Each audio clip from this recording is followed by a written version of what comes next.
listening to Hindu Tales Pod. I'm your host, Hindu. Today's episode, our very first episode for the podcast, is really personal. It's where I open the door and share my beginnings, my journey, my truth. This story is not just about moving countries, it's more about moving through self doubt, identity, and freedom. This is my origin story. For those of you who are on YouTube, you get a chance to see my beautiful face, and those of you who are just on the podcast, you're just gonna have to listen to this beautiful voice of mine.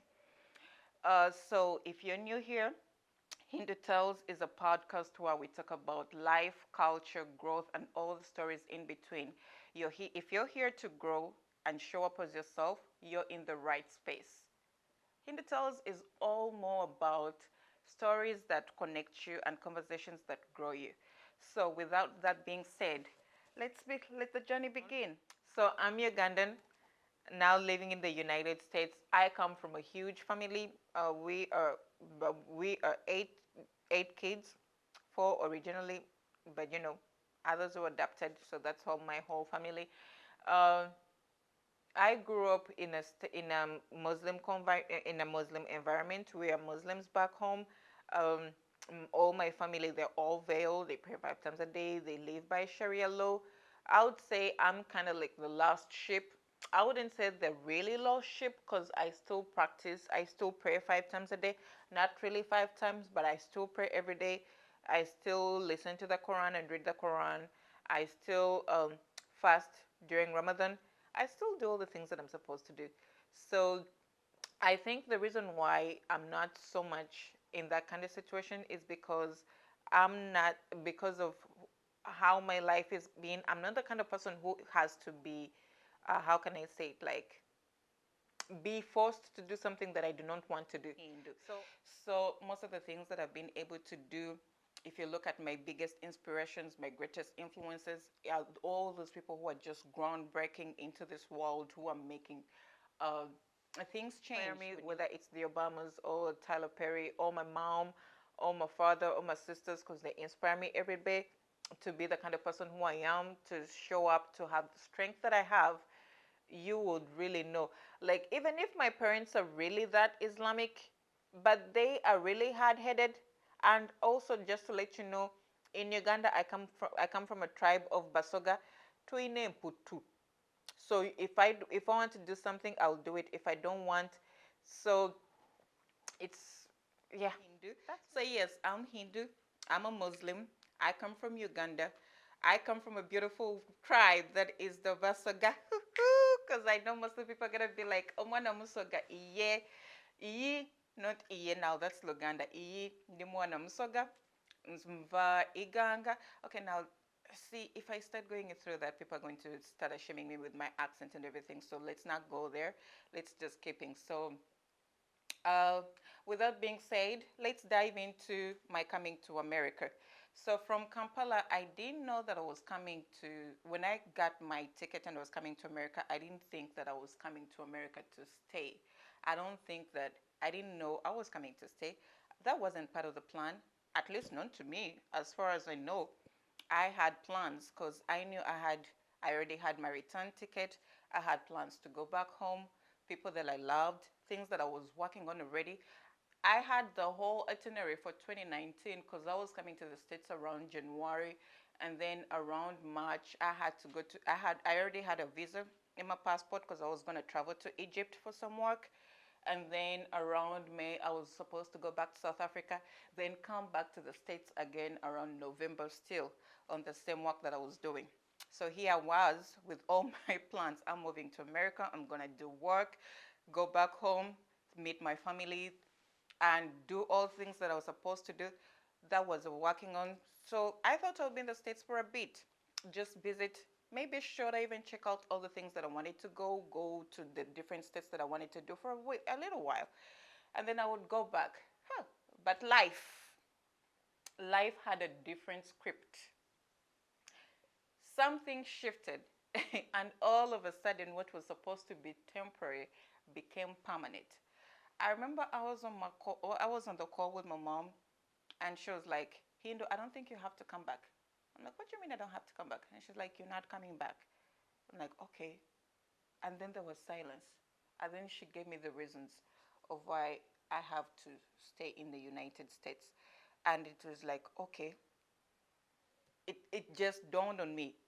Something shifted and it dawned on me, and I was like, really, I'm going to stay here with all the things I had planned. I wasn't prepared to stay in America, but then here I was. I had to shift. I had to now start figuring out where am I going to be? What am I going to do? What am I going to stay for the or at least long enough to change everything. I'm not ready to talk about why yet. That long phone call that I had to with my mom, why I had to shift and had to stay here. No, right now. Maybe later we'll talk about it.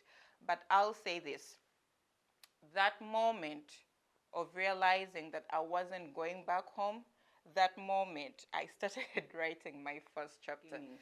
I feel like there is certain kind of grief that comes when you're about to experience change. Even when you don't name it, you just feel it in your body, in your sleep, in the way your accent suddenly becomes louder in a room full of people, in the way you start translating yourself. You just feel it that you just feel like you belong, but there is also, you just feel like you do not belong. But there's also grace, there is growth. If you lean in so much into the new version that you're waiting on the other side, sometimes your story starts where you think it's about to end. And so that is my story. At some point, I went into depression. I was feeling like, okay, this is the new start. I came from a very high living standard, and then here I am in the States being nobody, trying to figure out what I'm going to do, who I am, what I'm about to become. And let me tell you, nothing prepares you for that kind of shift. Everything feels loud. You go in a space and you can tell that everybody can tell, you know what? In Uganda, we have a thing that we say. For example, when people are coming from abroad and they're going back home, there is a thing that we always say. We're like, omsamaze, because we can tell. We can tell when somebody is new in the States, I'm sorry, is new back home. Like the way they're acting, the way they're feeling, the way they're splashing money in the clubs and everything. So tuba tukumanyisebo. Tuba tukumanye nti nera wakajja oli mu kapya katundu tukutte tutya tugenda tugenda kubba oba tugenda kutambuza bulungi. So that's how it felt also for me. It felt very loud. It felt very cold. America is one place now that I've lived in Uganda. I didn't all the countries that that I visited, I wasn't living there, so it was in and out, in and out, in and out. And now here I am. America is now becoming my second home. In America, I feel like things shift very fast. Like things are just moving, chop chop. You wake up today, it's already night time. You have to sleep the next morning. You have to go to work. It's not like the way at home. I feel like at some point back home there's this kind of laissez-faire that is there. It's not even a laissez-faire. I should say, but I don't know how to explain it. I know somebody in the comment will be able to explain it somewhere, but everything felt loud. Everything was moving fast. I felt so cold, you know? I come from a country where we have only two weather conditions. It's either dry or wet. Our weather in Uganda is like the weather in Miami, you know? It's today the sun is out, tomorrow it rains, and then, you know, you move. We don't have to wear heavy clothes, we have to wear light clothes. So you leave a place, now you're in a new area, you're in a new energy, you know. I was living a place where everybody knows me, from the aunties, from the person who is just across the street and they know that's Hindu.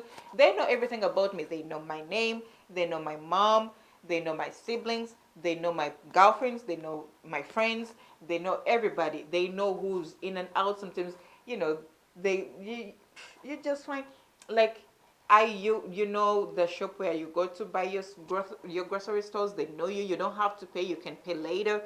You live in a community whereby you have to get your own border guy. Border guys are like Instacart shoppers here. You live that world where you know your border guy, and even if you have 5 minutes late, they will wait for you. They will know. They will just wait for you and be there for you. To land in a place where you're just another face, another accent, another foreigner trying to figure it out. My first week was really quiet, too quiet. I remember sitting in in our apartment, and I was like, okay, I'm not used to the quietness. Uganda is very loud. You see here how you go to the mall, you go to the mall and music is just playing in that particular shop. It's not going outside of the shop. Whatever soundboard they do in those malls, chef kiss. In Uganda, you're going to find every shop playing the same music. If this one plays this song, they're going to play that song immediately afterwards. So you're in that noise. They're selling us stuff on the streets. You are just, yeah, I just miss that noise. And then here I am in Uganda, in America, and I'm just surrounded by boxes and I'm just surrounded by, now with the invasion of internet and and whatever, you're just going through your phones on WhatsApp and stuff and seeing people's statuses and they're just having fun in Uganda. Just, you kind of miss that life. I could I could tell you, I was time traveling all the time, picturing myself how it would be. I kept telling myself, you're not staying. You'll be going home. This is not something that is going to be for a long time. This is not something that is going to change. But then at some point, it starts dawning on you. You start understanding that, this is my life. I I don't think I ever sat there and pictured it. It took me a while. It took me a while to really get settled in America, to be like, okay, now this is my life. But deep down, I already knew that now this is going to be my life. But still, I still had that so much attachment back home. You look at food. The one thing I'm grateful for America is that America has food. I've gone to countries where you start, even just a day in, you miss home food. But I'm just grateful for America that you are able to find food here. The taste is different. Don't trust me, the taste is different. Na ye, but the food is here. Ochimanyi nagenda mugundi nensanga nga balina enkoge. Boy. Ochimanyi nga balina enkoge. Like enkoge, wakoma jjo okulya enkoge. Balina enkoge. I don't even know how to explain enkoge in English. I don't know the exact. I'll look it up and I'll give it to you in the next episode. But I found enkoge. I don't eat enkoge, but I was just surprised to be like, okay, where are you importing enkoge from? Are you getting them from Uganda? Trying to make me feel like, it's back home or something. I missed all kinds of stuff. I was happy that now, because of the Indian style, because of the Indian, I guess because of sharing cultures and everything. So the Indians have a way they make their own. We call them chapatis back home, and here they call them paratas. Uh, then the Mexicans call them tortillas. So the whole noise, the whole chaos, and everything being known, at some point you would find yourself, just happy to be here, and you'd be like, okay, there are certain things that keep me close to home. So for me, the hardest part wasn't the distance; it was the silence. That kind of makes you question everything. It kind of makes you wonder, how is this going to be? I come from a person who was meeting people, who was talking to presidents, who was doing all this kind of work, to now not realizing, okay, how am I going to navigate this new world that I have never been? And here I am at 27 years old. Whatever you want to do, you find that it's something that's done by people who are younger than you. Back home, I was more of a journalist and communications major, and then here I am. When you look at every person who is into that world, unless if you're Trevor Noah, that you come when your job is already secured, everyone tells you your job is for only 23 years old or 22. And here I am, 26, almost 30. So that means those are the people that I'm competing with, young kids. But somewhere in that silence, I started listening differently. I started hearing myself. And that's when the shift began. Because when life takes everything familiar and puts you in a new place, a foreign place, you don't just learn how to adapt, you learn how to become. I started asking myself real questions, not just like, what am I doing here?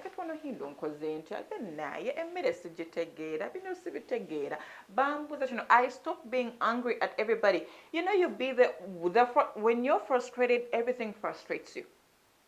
And then I got tired of having to, because my accent is thick, my Ghanaian accent is thick. Now, surprisingly, right now in America, my accent is thick. Once I go home, everybody's like, "Oh, she's from America because of how I talk," and I feel like right now I'm adapted to the American language, but still, here somebody can tell that I'm not from here because of the way we pronounce the words. We were colonized by the British. Of course, my English is England, but then so a person can tell that you're new. So you learning to adapt was kind of hard, where you have to be. Everybody has to ask you, "Who are you?" I'm Hindu. Where are you from? Santa Rosa. No, no, no, no, no. Where are you from? Because your accents are like, "Oh, Uganda. Oh, Uganda. Where is Uganda?" I'm like, it's in Africa. Okay, then of course once you tell them it's in Africa, they'll be like, "Oh, a friend of mine went to South Africa last time." I'm like, okay, okay, okay, all right. Then after a few seconds, you go somewhere, then somebody's like, "Oh, hi, how are you?" I'm like, cool. Like, your accent is thick. Where are you from? I'm from Uganda. Where is Uganda? Like, it's in Africa. It's like, oh, have you ever met this guy? He's from Nigeria. I'm like, Nigeria actually from Uganda to Nigeria, it's like an hour's flight. But at some point you learn to just try to figure out who am I without the noise, without the routine that I'm used to, without that whole safety net, without me knowing that I'm proximate with my mom in case I need anything. I have to go there, like all that. And that's where the becoming begins. And to me, after asking all myself questions, after going through all those months of crying, because believe me, I think I cried every day. The last time I cried, the amount of the way I cried in America, I went to boarding school, so I used to cry a lot going to school, so that's not new. But I hadn't cried in a long time the way I cried when I was here. I cried a lot in those early mornings, sometimes in the shower, sometimes while just eating food, watching TV, and then you put on the news and you see how everybody's leaving, and then here you are. Life is all about walk home, walk home, walk home, walk home, bills to pay. You trying to figure out how life is going to be, and you still haven't yet mastered that. You reach that kind of breaking point. You start to break down, and a kind of breaking, a kind of opening. I wasn't just adjusting to a new country. I was adjusting to a new version of myself. I was letting everything go to become the new Hindu who I am, close to the old Hindu, but now creating a new Hindu. Who do I want to be? Who do I look at? If I look at myself, looking at the people who inspire me and what they've gone through, okay, how do you get out of that? How do you become this kind of version that you want? And the wild thing is, in the middle of all that change, I found I found some little bit of joy. So I'm gonna talk about this in another episode when we're talking about something completely different. That story is going to come up again. But let me tell you something that made me smile, something that I found the tiniest joy, and it brightened up my day. Here I was in Dollar Tree. I was trying to buy crayons and pencils for my kids back home, my adopted kids. I was trying to buy them stuff so I can send them to use for school. I wanted pencils with erasers. And I remember telling the cashier, the pencils didn't have erasers. So here I am trying to see, ngenda chikola ntya. Nkoyo okogera oluzungu nesinga kyakogera.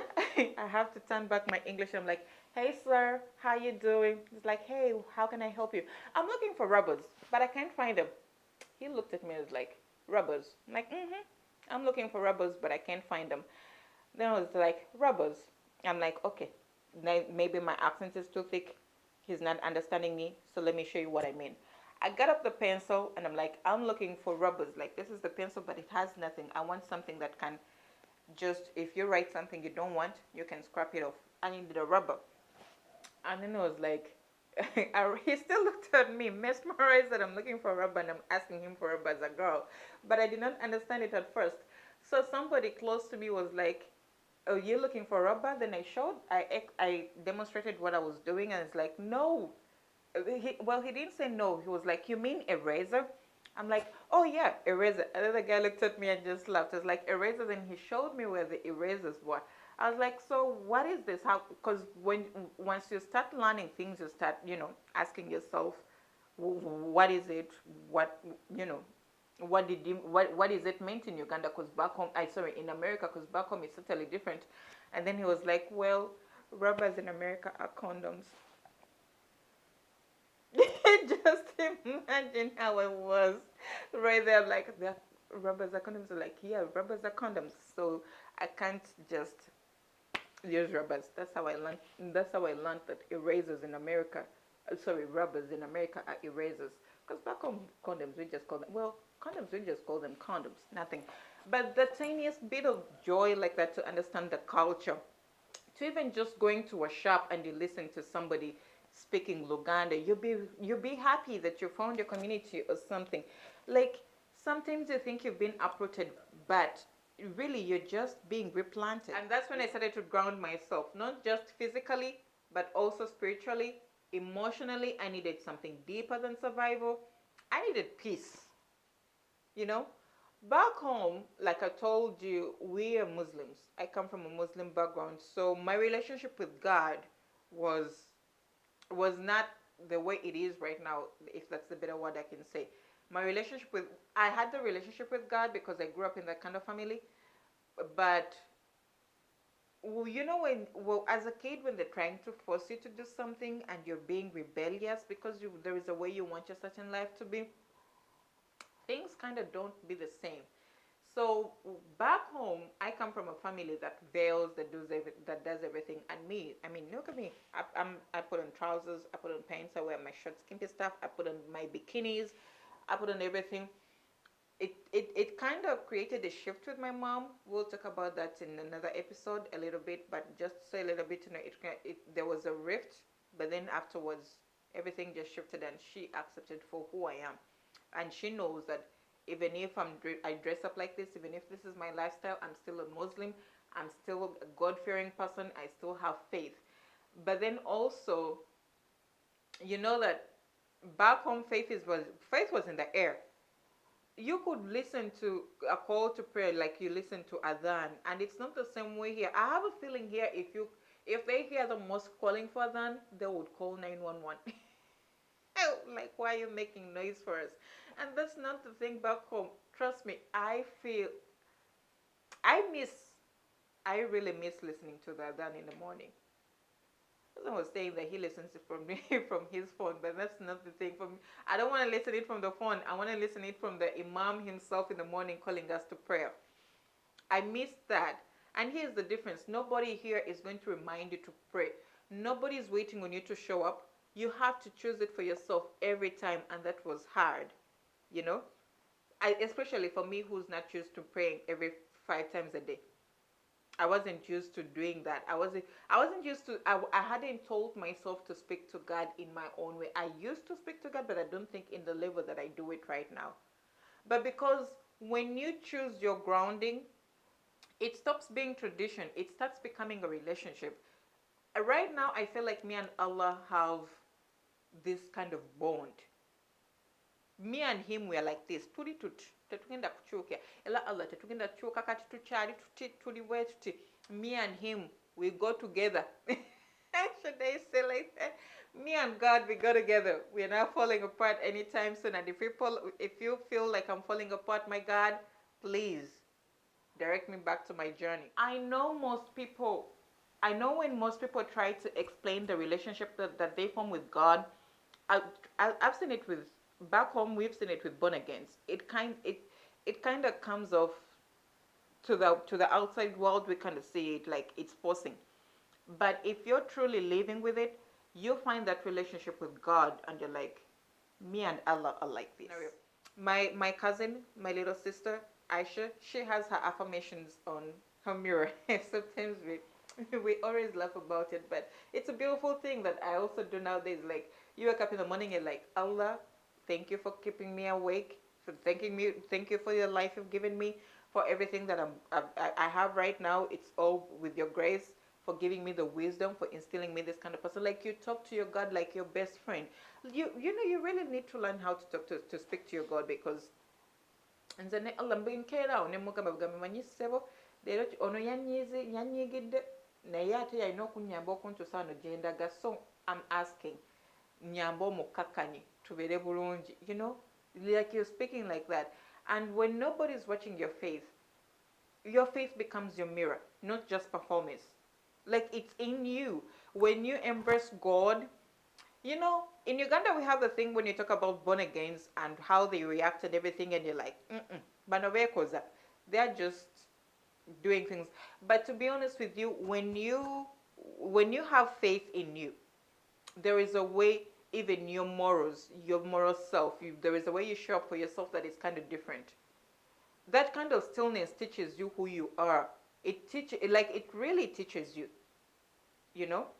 There is a way faith grounds you. I remember I was talking to one of my friends and it's like, why do you think we have religions?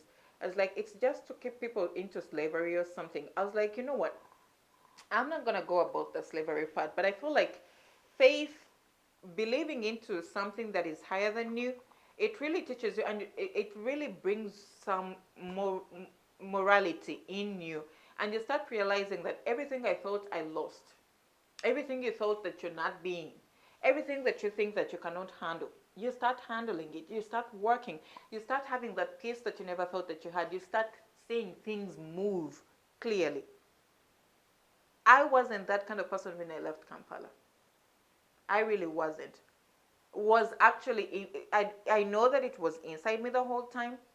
I know that it moved with me. But I can tell you, like right now, the different version that I am right now, that is not the kind of person who left Kampala, honestly. My sense of humor, my strength, my softness, my hustle, my rhythm, that's me. That's not, that wasn't left behind on the runway. I didn't leave that in Entebbe airport. But you know that I just needed space to breathe.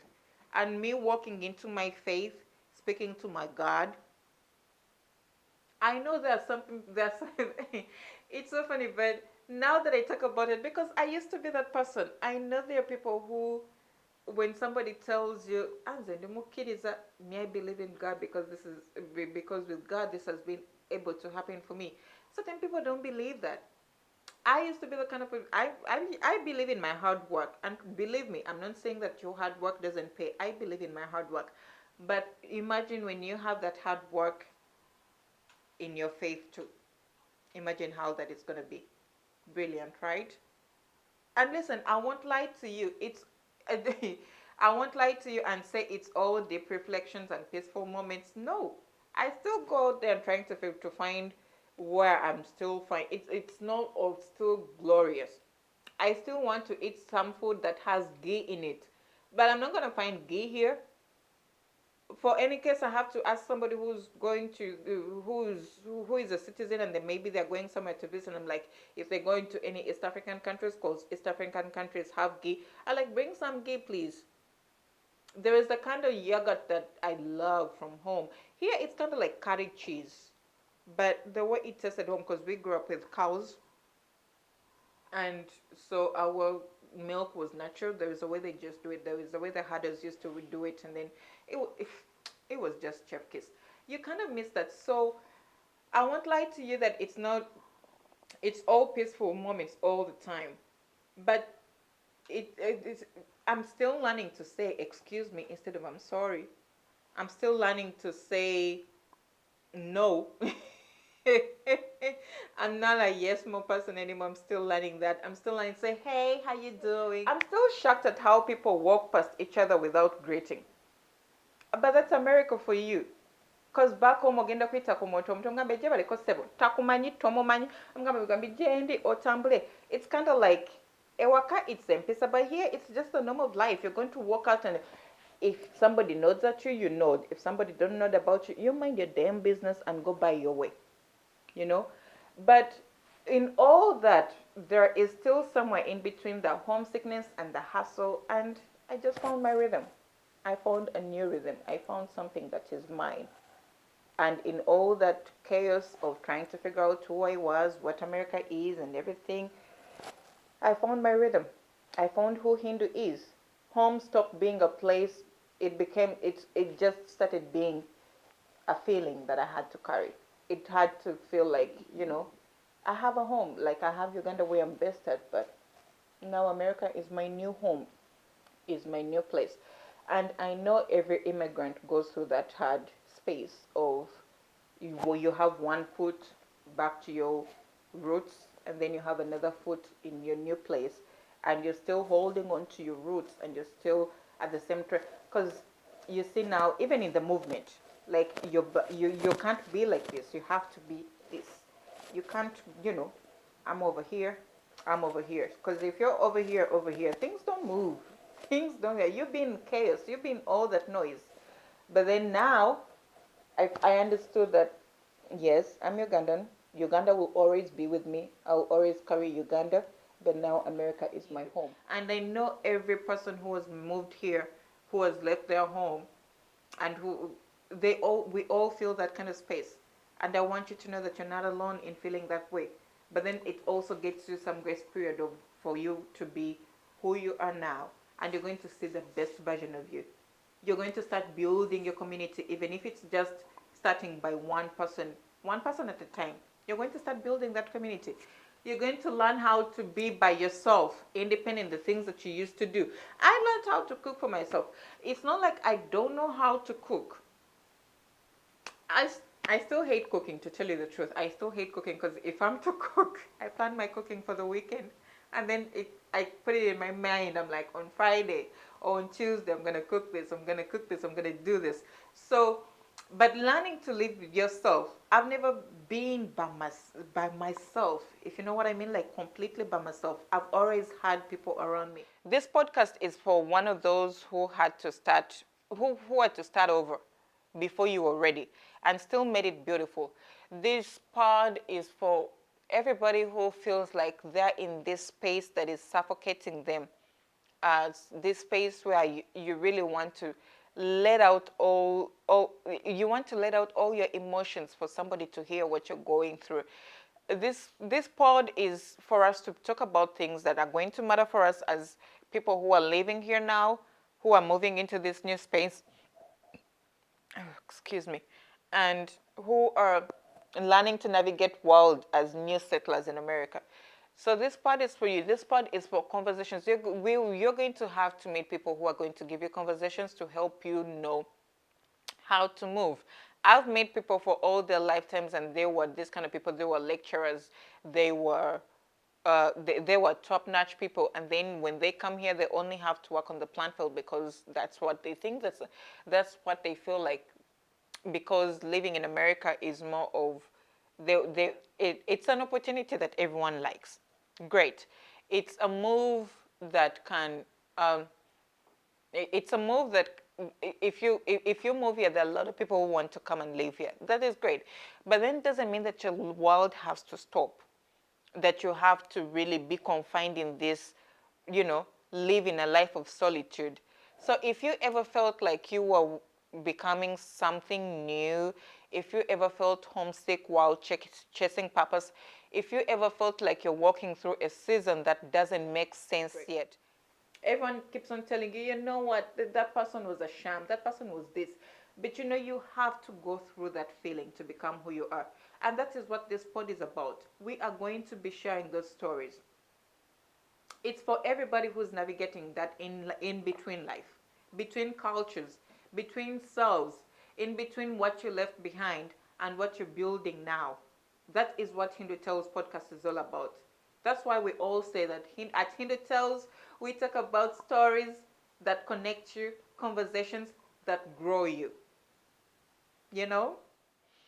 All right, fam. This is it for episode 1, Flights and First Chapters. I want to hear all your stories, how this has impacted you listening from me, what you've learned, what you've been through. I want to hear your stories also. If you've been through what I've been through, if you've been through something different, I want to see also the different stories and how you've come back out there swinging. I want to listen to all the chaos that you've been through and how you were able to navigate that. And you never know.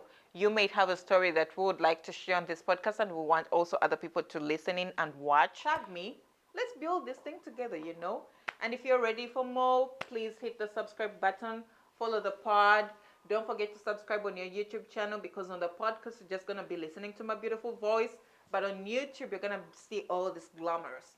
And you're going to meet all the beautiful people that you're going to see. And you're going to know the voices behind so you're going to see the faces behind the voices that you hear in the podcast. Well, and I'll see you next week. Until then, stay rooted, stay real, and stay becoming. Thank you for following us on Hindu Tales. Cheers.